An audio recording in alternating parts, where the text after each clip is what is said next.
ভাই মাত্র ৬ মাসে তুর্কির পাসপোর্ট আপনি পেতে পারেন। মাত্র ৬ মাসে। এটা কেন বলতেছি দেখেন, আপনি যদি তুর্কিতে মোটামুটি একটা অ্যামাউন্ট ইনভেস্ট করেন, সেই অ্যামাউন্টটা কিন্তু অনেক বড়।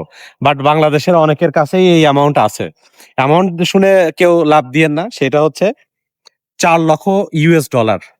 $৪,০০,০০০ বাংলাদেশী টাকায় কত হয় দেখেন? ভাই অনেকের কাছেই আছে। যারা কমেন্ট করবেন, "ভাই এত টাকা দিয়ে কেন যাবো?"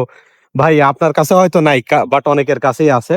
$৪,০০,০০০ যদি আপনি ইনভেস্ট করেন, সেখানে কোনো প্রপার্টি কিনেন বা সেখানে যদি আপনি কোনো বিজনেস করেন, বিজনেস ইনভেস্ট করেন, তাহলে কিন্তু আপনি মাত্র ৬ মাসের মধ্যে আপনি পাসপোর্ট পেয়ে যাবেন। আরেকটা ওয়ে আছে। আরেকটা ওয়ে কি জানেন?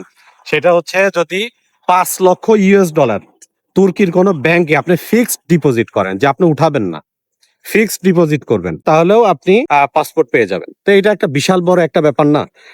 যাদের কাছে টাকা-পয়সা আছে তারা এই সুযোগটা গ্রহণ করেন। তুর্কির যদি পাসপোর্ট পেয়ে যান, সাধারণ তুর্কির নাগরিকরা যেরকম সুযোগ-সুবিধা তুর্কিতে পায়, আপনিও সেম সুযোগ-সুবিধা তুর্কিতে পাবেন। সেখানে কোনো বৈষম্য নাই। আপনি যে বাইরের দেশ থেকে এসে সেখানে নাগরিক হইছেন, এটার কারণে কোনো বৈষম্যের শিকার হবেন না। আর তুর্কির পাসপোর্ট থাকা মানে আপনার ইউরোপের সাথে ভালো একটা লিঙ্ক কিন্তু তৈরি হয়ে যাবে। এই বিষয়গুলো মাথায় রেখে একটা সিদ্ধান্ত নিতে পারেন। যাদের কাছে টাকা আছে আর যাদের কাছে আমার মতো টাকা পয়সা নাই, তারা দূরে থাকেন।